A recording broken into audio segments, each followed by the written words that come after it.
Hey, Misfits. I'm your host, Melinda. Thank you for joining Mystery Loves Company.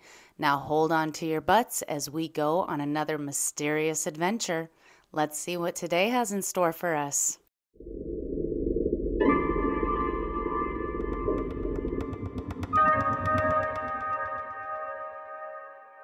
Hey, Misfits. Melinda here. So today's topic is on black-eyed children. And the reason we are doing this episode on black-eyed children is because I was researching something completely different, totally different. And I stumbled upon black-eyed children, which piqued my interest because I had never heard of a black-eyed child. And I knew nothing about them. And so then I fell down the deep, dark rabbit hole of black-eyed kids. Let me tell you, creepy ass rabbit hole. So then I started researching, and I found all of these stories and all of this information, and I was just like, man, this story needs to be told. I will be reading some stories that people who have actually encountered black-eyed children have experienced. I have found that this subject has a lot of controversy behind it. People have so many ideas of what these black-eyed children might be. But the one thing that everyone agrees on is do not give them what they want. And so, needless to say, we're not doing the episode that I was researching in the first place because this one piqued my interest way more. And so this is the one that is being told.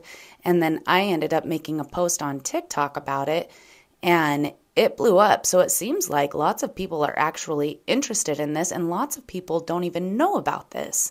So let's have fun with today's episode and get a little spooked out.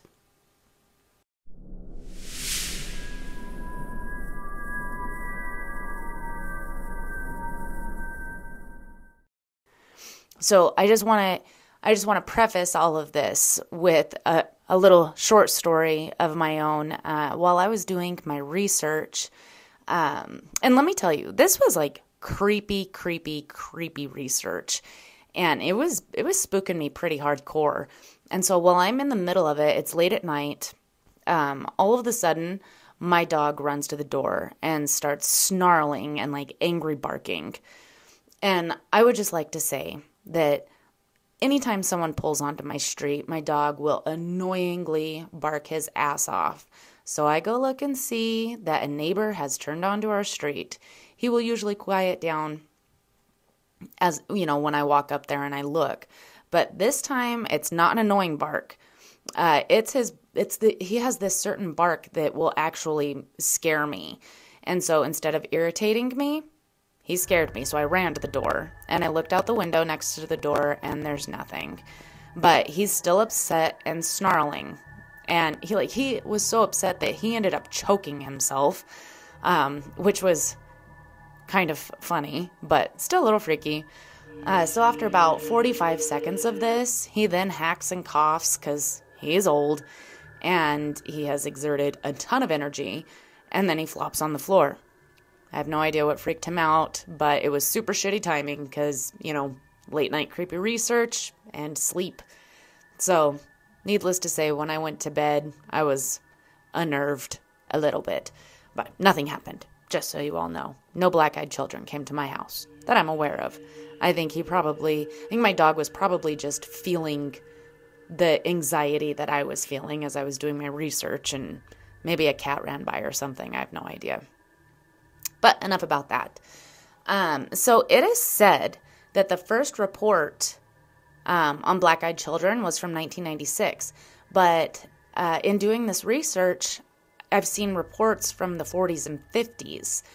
So I think this one from 1996 is like the main report where somebody actually went on record about it.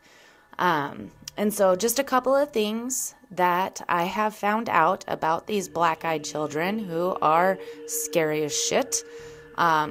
They cannot enter your home or your vehicle without your permission. So I guess similar to vampires, we'll say. They have pale, pasty skin that has like an odd texture about it, black eyes, and not just like big pupils, but like the whole eye is black. There's no white, and they're completely empty. And they speak in a cold, monotone voice, and they cannot respond to questions correctly. When they knock on your door, it is slow, methodical knocks instead of childlike knocks. So it's like knock, knock, knock, knock, which would be creepy all on its own. And some people actually report an odor when they are faced with them. So I have come up with a couple more facts about the black-eyed children. So this one is, black-eyed kids will look like normal human children between the ages of 6 and 16 with pale skin and completely black eyes. Additionally, people who have been in close proximity to black-eyed kids report a feeling of unease that washed over them. While nothing about the children's appearance, aside from their eyes, genuinely frightened the people, they still report feelings ranging from anxiety to terror at their presence. Some people have also reported seeing black-eyed kids that have talons for feet or other demonic attributes, but most sightings are of seemingly normal children. Black-eyed kids are also commonly described as wearing dated clothing or dressing in a manner that is not typical for a normal child of their age. Black-eyed children always ask for something. It is always something that involves being in close quarters with you. They will ask for a ride in your car or to enter your home to use the phone. There are reported stories saying that if you give them what they want, you will be haunted for the rest of your life, or you will all of a sudden start experiencing major medical issues, or your electronics will malfunction, or your power will go out, and a feeling of fear remains within you for the rest of your life. The earliest sighting of black-eyed kids was a journalist, Brian Bethel, in 1996. Now, earlier I told you they're saying that the first reporting was 1996, but there have been some in the 40s and 50s. Pretty sure this is like the first documented encounter with a black-eyed kid. So the story has been added to the internet's creepypasta lore, but to this day, Bethel insists that the incident was real and happened just the way he reported it. In 2014, a British paper reported that sightings of black-eyed kids around the world are rising. And a couple theories about the black-eyed kids are that they are vampires, aliens, of demonic origin, or an omen. I am sure there are many, many other theories out there, but these are the ones that I came across in the research that I was doing. And some of these stories that I read were terrifying. And not only was I reading stories, but I was listening to different stories, and I was listening to some other podcasts that have done stories on the black-eyed children. And let me tell you, literally these kids terrify me, and I really hope I never encounter one. So, without further ado, let's get into the storytelling.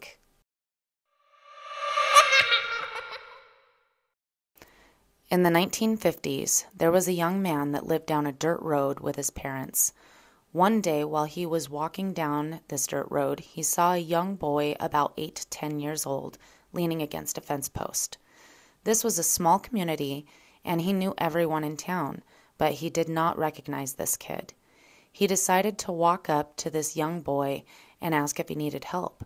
The boy just stood there, completely still, with his head down. Then he said with no emotion, "I want to go to your house. Take me to your house." Once the small boy said this, instant chills ran up the young man's spine. And as he went to respond to the boy looked up at him with solid black eyes. When the young man sees his eyes, his blood ran cold. The only thing he could think is, how fast can I run home? As if the black-eyed child was reading his thoughts, he says, "Don't you run away." As soon as he said that, the young man took off down the road, running as fast as he possibly could. As he ran, he hears the unmistakable scream of a bobcat coming from the boy. Once the young man got home, he burst through the door, screaming to his parents about what he had just encountered. They immediately believed that he had met the devil and brought their son to a preacher. It is believed that demons can take on any shape, even that of a human, but there will always be at least one characteristic that is slightly off. In this case, the demon looked just like a normal small boy, except for the black eyes. In January 2016, a woman in Vermont made the tragic mistake of letting 2 black-eyed children into her home. A blizzard was raging outside when she heard a faint knock on her front door. A boy and a girl stood there shivering, begging to use her phone. Unnerved by their presence, the woman nevertheless let them in and went to retrieve her phone. After the children walked into the light of the family room, the woman realized their eyes were completely black. As she stared at them in horror, her husband's nose began to bleed at the same time that the power suddenly went out. After what felt like an eternity, the children spoke in unison, saying their parents had arrived. The woman watched as the 2 quietly left her house and entered a nondescript black car with a man in a suit. Not long after the strange encounter, the woman's husband was diagnosed with severe skin cancer. The woman began to suffer from regular nosebleeds and an onslaught of other medical issues. She is convinced that her failing health, along with her husband's, is the result of the black-eyed children she unwittingly let into her home.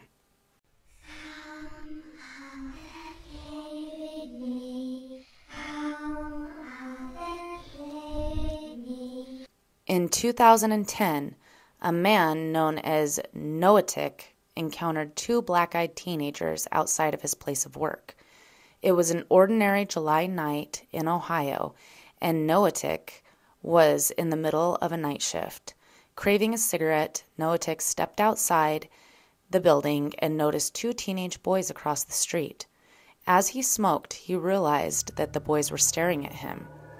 Weary, Noatic returned to the safety of his cubicle and tried to refocus on his work, only to see through the security cameras that the boys had appeared in front of his building, motioning for him to come outside. Fed up, Noatic went to the door, contemplating whether or not he should call the police. As if they had read his mind, the boys insisted that such action was unnecessary.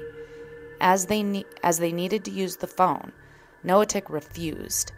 He watched in horror as one of the boys continued to stare up at the security camera while the other ventured around back of the building, watching the cameras as though they could see what Noatic was doing. With frayed nerves, Noatic contacted the police, watching the teenagers on the video feed the entire time. When the officer arrived on the scene, he could not locate the teenagers anywhere, despite the fact that Noatic never tore his eyes away from the video feed. A young mother was driving home with her 10-year-old son in the back seat. The mother stops in at a gas station and leaves her son in the car for just a few minutes. She returns to the car and puts the bag in the back seat without even looking. As she pulls out of the gas station, she looks in the rearview mirror and screams bloody murder as a young boy with a calm expression and completely black eyes is sitting next to her son, staring at her through the mirror. She slams on the brakes, jumps out of the car, and somehow manages to grab her son out of the back seat and runs as fast as she can into the store. When she came inside, the clerk said she was completely hysterical and couldn't even explain what she had seen. All she could say was, "In the back of my car," in the back of my car. So the clerk ran outside to check out her car. The doors were open, but there was nobody else around. She called her husband, and he came down to the store, still not fully being able to explain what had happened. Her husband decided to drive her car, and the mom and the young boy take her husband's car. At this time, the woman had asked her son about the other little boy, and he said the other little boy had asked if he could come into the car. And the boy thought, hey, maybe we can go back to the house and play. So he gave permission for the boy to come in. What's crazy, though, is on the way home, the dad, who was driving the mom's car, gets in a nasty car accident. He had completely blacked out and suffered a concussion with some scrapes and bruises. Right before the wreck, he remembered being completely overwhelmed with a horrible odor. Shortly after the accident, the son fell ill. His parents had to take him to the hospital. Once in the hospital, he kept getting different diagnoses. He was diagnosed with appendicitis, the measles, and the flu. Once the parents brought him home, and their friends and family did a prayer circle around the boy, the routine continued until the boy recovered.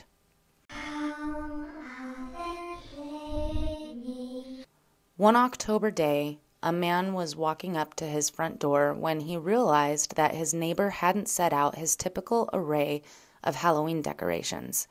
He spotted his neighbor and asked about it.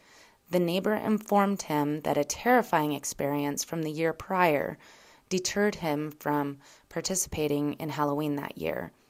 It was around midnight, the neighbor recounted, when he heard a knock on his door.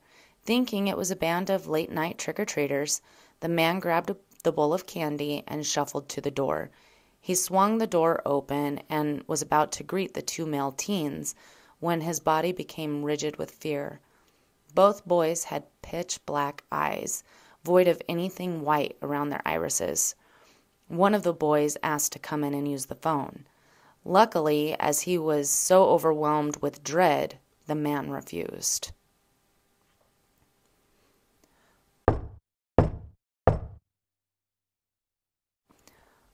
One evening, a recluse living in British Columbia decided to see a scary flick at the local movie theater. Already on edge because of the film, he leapt from his chair when he heard a knock on his door later that night. With each step he took toward the door, the man felt a sense of dread flood down his spine. Nevertheless, something compelled him to open the door.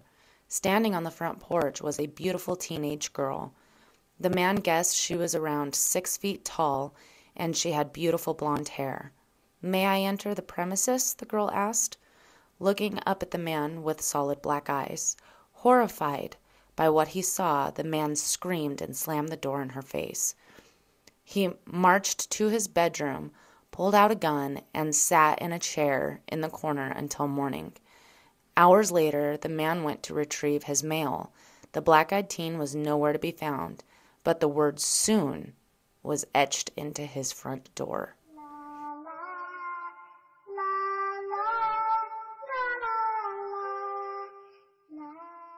On November 19th, 1992, a man was watching Evil Dead while his wife and children were sound asleep in their rooms upstairs. It was 1:30 a.m. when he decided to head to bed after the movie was over. Suddenly, there was a loud pounding on his front door, and what stood behind the door would change his life forever. There stood a boy and a girl, 8 and 11 respectively, who never looked up and were standing barefoot in the Michigan winter. Despite his anger, the man allowed the children to enter and allowed them to phone their parents. But when he went to lend them the phone, they were gone. In the dead silence, he heard the first scream coming from one of the rooms upstairs. When the man reached his wife's room, he was met by the devastating sight of his wife in a pool of blood and terrifying sounds of bones snapping and flesh ripping and saw the bare feet of the children he had just let into his home. Before he could act, the barefoot children moved swiftly to his kids' room and locked the door. Despite the man's best efforts, he could not help his children and stood helpless behind the door.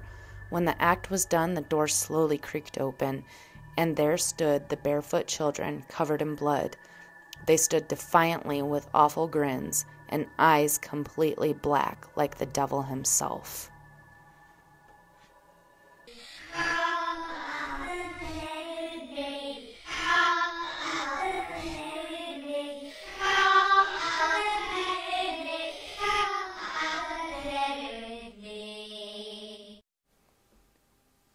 In October 2012, a woman was up late watching a movie with her cat when it suddenly leapt off her lap.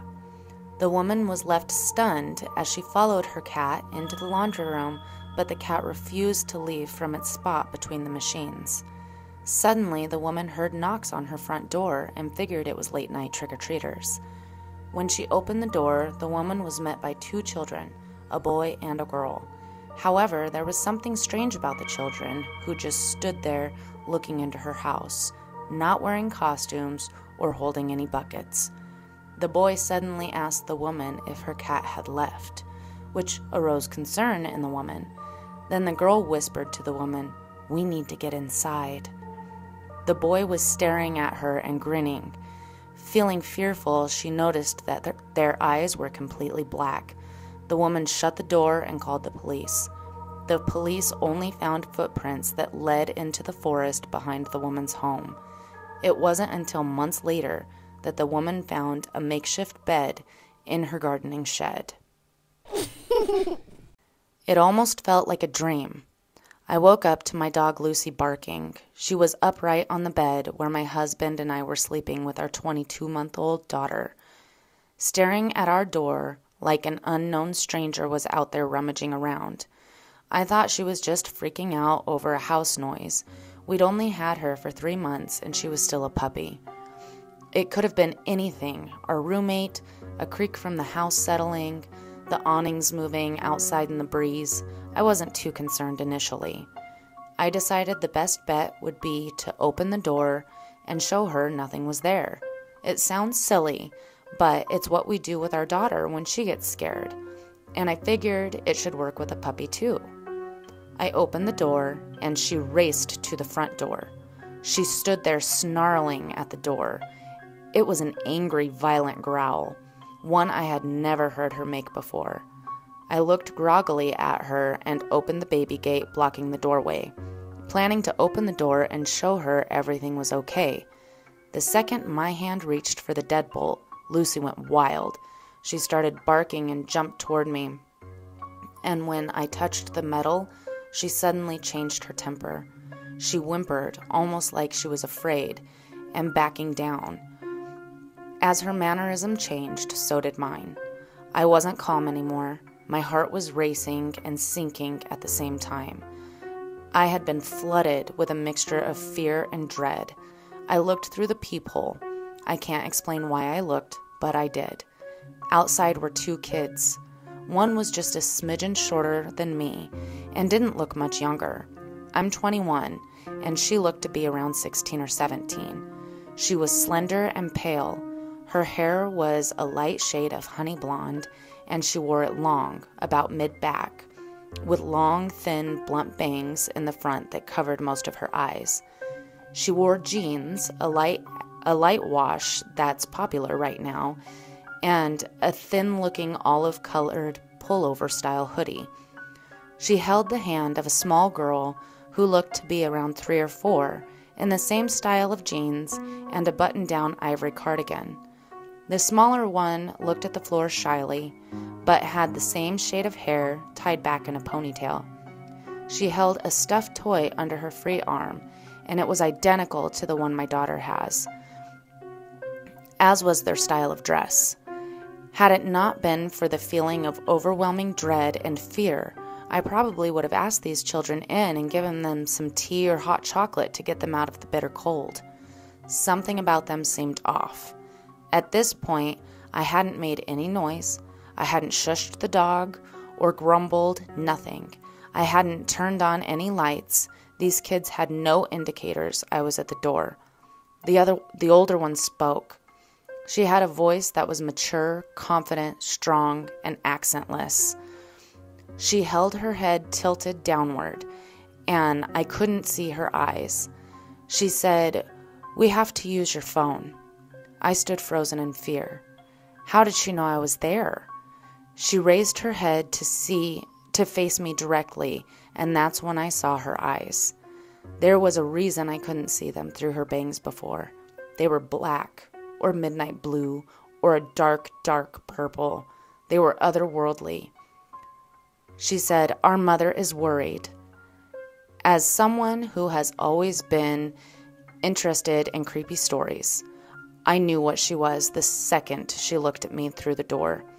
I have never been one to believe in these things. As a staunch atheist and skeptic, when it comes to paranormal, I had written off many a ghost story from friends and family members eager to tell their tale. I didn't believe it. Still, I couldn't rationalize my way out of this. I was standing with nothing but a thin wooden door between me and a black-eyed kid. There was no questioning what was right in front of me. I did not answer her. Slowly and silently, I backed away from the door, Lucy still cowering at my ankles. She kept talking. "Just let us in to use your phone." I took another step back, and with that step, the tone changed. At first, she seemed polite. When I took that second step back, she became commanding, almost hostile. "We're not going to hurt you. If we wanted to do that, we would have broken in. I'll ask again. May we come in and use your phone?" Lucy snarled at the door, and I inched backward, though something inside me seemed to be slowly pulling me back toward the door. It wasn't a physical pulling so much as a subconscious need to go back and let them in. I got to my room, covered up the window, locked the door, and sat there in the dim light of the nightlight. I heard her call me back to the door once more, and then quiet. I didn't go back to sleep that night, and I haven't slept right since. I know from reading about the black-eyed kids. I know from reading about them that black-eyed kids can't just come in without permission. I know they haven't hurt anyone, but I still fear I'll be the exception. When I told my story to my husband, he said it was just a dream. He keeps telling me to forget it, but this lingering feeling of sadness, this dread when the house is silent at night, this fear of a knock at the door, this tells me otherwise. Last night was like any other night. I was switching between listening to music and watching YouTube videos with one headphone in so I could hear my infant daughter if she cries. That way my wife can get a full night's sleep. She works at 4 a.m. at the hospital every day.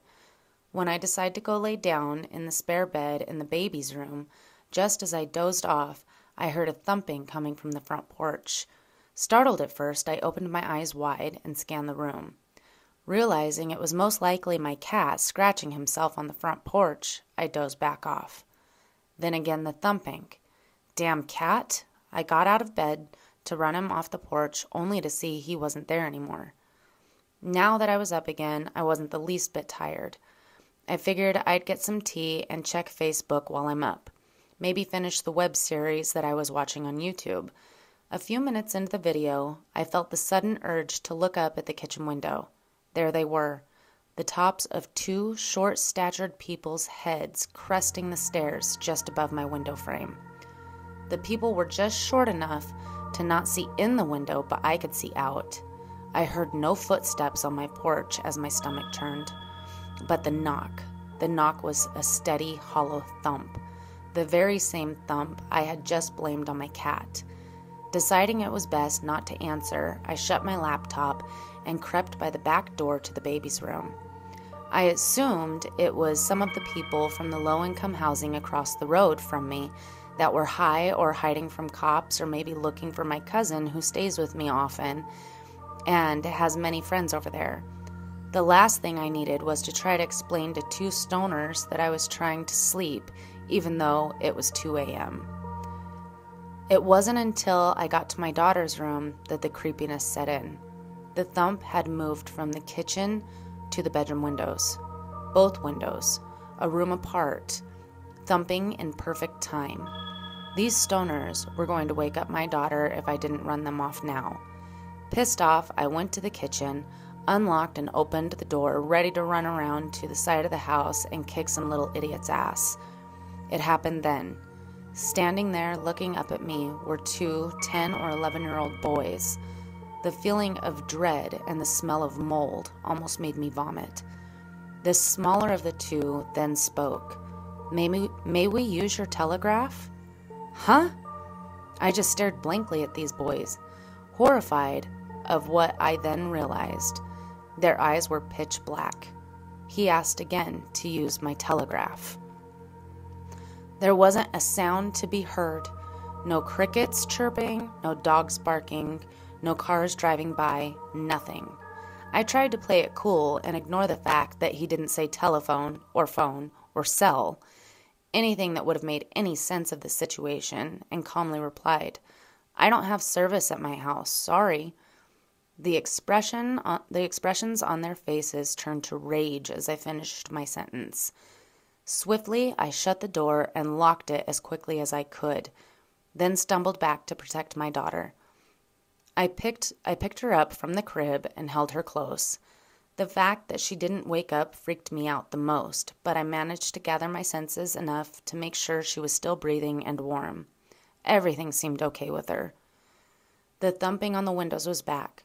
I dropped to the floor, as close to the wall as I could, and held my little girl in my arms and wept like a child. I felt helpless and afraid. I lied there for what felt like hours and hours, crying and shaking until I heard it. My wife's alarm clock. The thumping stopped the instant the alarm went off, and I crept into the master bedroom with the baby. "What's wrong with you?" my wife asked. "I just had a bad dream," is all I could mutter out. "Okay, well, give me the baby so I can feed her before work." I handed my wife the baby, and she fed her like any normal day. I turned on every light in the house and made coffee for her. For some reason, just having her awake calmed my nerves enough to pretend like nothing happened. I walked her out to the car nervously, with the baby in my arms. I asked her not to leave until I walked back in the house. She was put off by the request, but did so to humor me. Once I was safely in the house, I locked the door again, and in the house I sat horrified until she got home. I insisted we both go to the next town over and stay the weekend at my brother's house. And here I sit, horrified, while she sleeps in the guest room with my daughter, wondering why they stopped when the alarm went off. I think I know the answer. I was aware of black-eyed kids. She wasn't. Every story I've read about them is from somebody who already knew about them. Maybe, just maybe, knowledge of them existing is the only reason they visit. I am afraid, and I am sorry.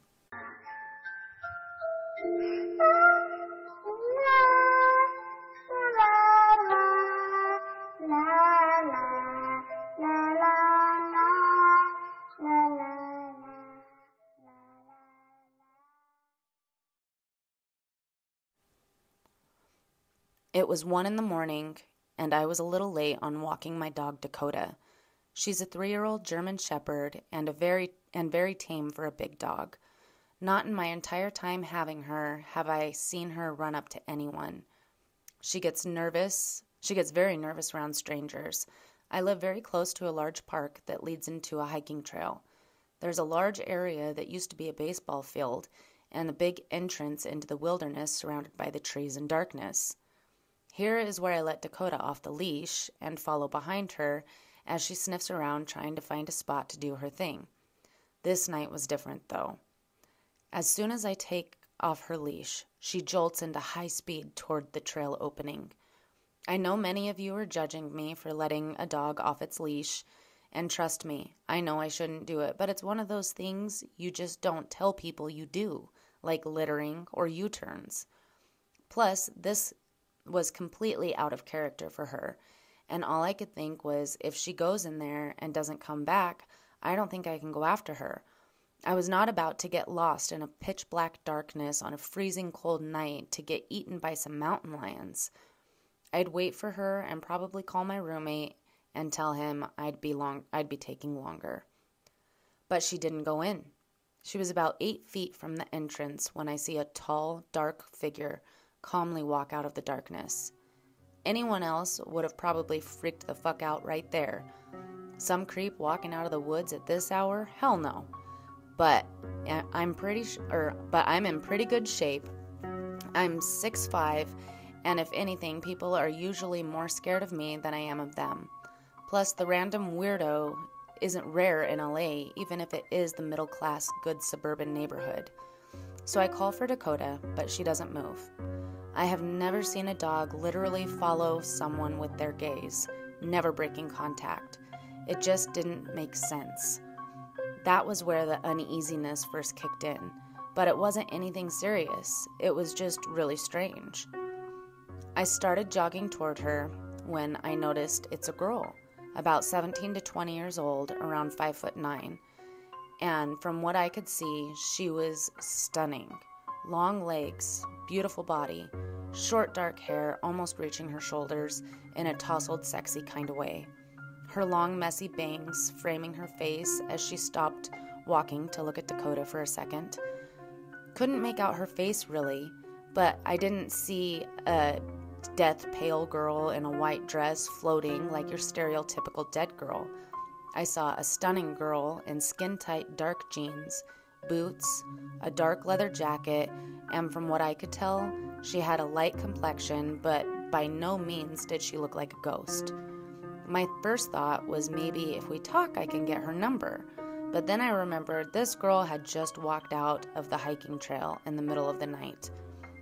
I start thinking about a documentary of female serial killers I saw once, but even if she was a crazy person, I still have no idea how she could just walk around up there when the darkness was so thick.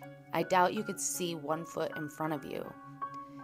Even though there was something really off about all of this, when I saw her stop to look at Dakota again, I lightly said to her, "Don't worry, she's harmless." To which she completely ignores me and continues walking. I think, okay, I didn't expect someone who walks around the woods in the middle of the night to keep a conversation going. I put Dakota's leash on, but she doesn't budge. All she does is take a couple steps toward the girl, then stops whenever the girl looks back at her. "I think she likes you," I say, to which again the girl just looks at Dakota. All of this felt really weird, almost like a dream, like a light feeling and that silence that sounds almost like you're underwater. No matter how much I tried to act cool, this was not normal. So here I am, trying to get my paralyzed dog to budge, while an intimidating, mysterious girl doesn't break eye contact with her. I was stuck between I'm so embarrassed and she's gonna pepper spray me. When she takes one step toward Dakota, my dog has her tail in between her legs and is whimpering like she's seen the devil. That's when I knew I had to go. If anyone knows when something's up, it is a dog. And as soon as this girl is walking again, I pick up my 60-pound dog by the stomach and start speed walking back. I probably looked like a total idiot, but I didn't care. Whatever dreamlike state I was in before had been broken by my dog's attitude. Everything inside of me was telling me, go home. So I'm halfway across the field when I put my dog's leash on and set her down. She doesn't budge again. I think, are you fucking kidding me? I will drag this dog, when I almost threw up as I turned around to see this fucking girl standing on some bleachers not even 10 feet from me. I can see her face now in the light. I shit you not, this girl was beautiful, but her eyes were blacker than black. They filled all her eyeball. It was just 2 shiny orbs inside of 2 almond-shaped sockets. She looked completely different from the serious expression I could make out before. I fucking swear I wanted to run, but something made me stay. I felt like I was so scared that I could hear a faint, high-pitched humming in my ears, and my entire body felt heavy.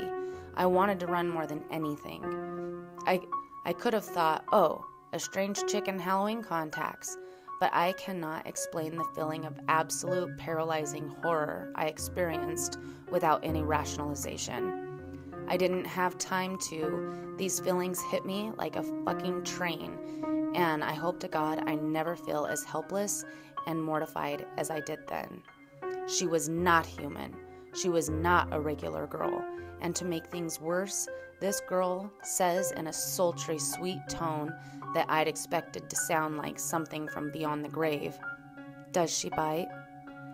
And still on defense mode, I think I managed to mutter out my idea of a no. I don't know if anyone else knows what I mean when I say I felt as soon as I blinked again, she would be standing right in front of me. But she did. As soon as I finished saying no, she waited a couple seconds before saying, "Do you live nearby?" To which I was going to say no, even though I did, but as soon as I went to speak, she said, "Did you drive here?" And I start walking back, trying to distance myself slowly, and again, before I can speak, she says, "I'm going to need to come with you. You'll let me come with you. That's okay, right?" "It's okay, don't be afraid." And with that, Dakota fucking books it, and I start running like a scared child, and my dog is right in front of me. I don't stop to catch my breath until I catch up with my dog. We're at the other side of the street, and I take this time to turn around and make sure she isn't following me. She's calmly walking back, already all the way to the other side of the park, where she was before. I called my roommate to meet me halfway with the car on my way back home, and I have never walked my dog after dark again. Thank you, guys. We'll talk again soon. Bye. Thanks for joining, Misfits. Don't forget to like, share, and subscribe. After all, mystery loves company.